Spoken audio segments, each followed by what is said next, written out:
จานังปีอำหางเล้าอำไหลมีหางพางก็ตื่นหูโตลีว่าอำตื่นตานกวนจันอยู่สูงคุยกันเนื้อปูปูใจเฮาเลือกสั่นกว่าฮักแม่นคนจึงสู่ที่เฮ็ดจึงหือเฮาสู่ปอตัวหันทางเขาอำไหลหางนี้มันตื่นเป็นธรรมดาหมอกในเยาเป็นลูกเลี้ยงอ่อนเปิ้นคุยเลยเป็นก่อนสู้ต้อยข้ามปนกว่าเป็ดซ้ำว่าพลางห่างเขาอำในงามเล่าคุมเต็มทุนคุยเนอเจออ่อนเฮาในงามจืนใส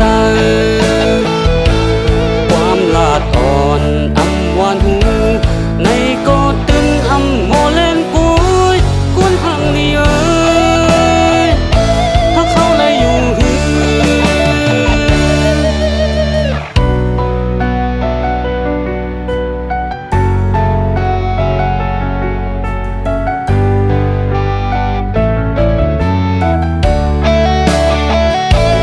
ทา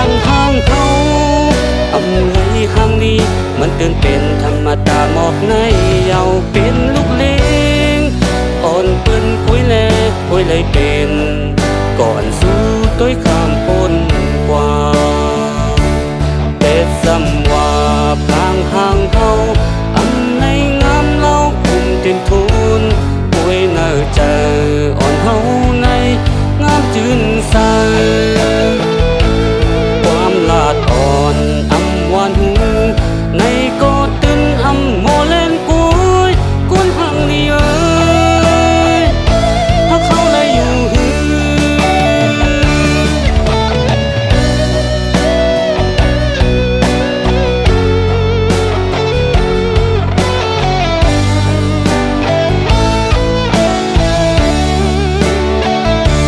เป็ดซ้ำ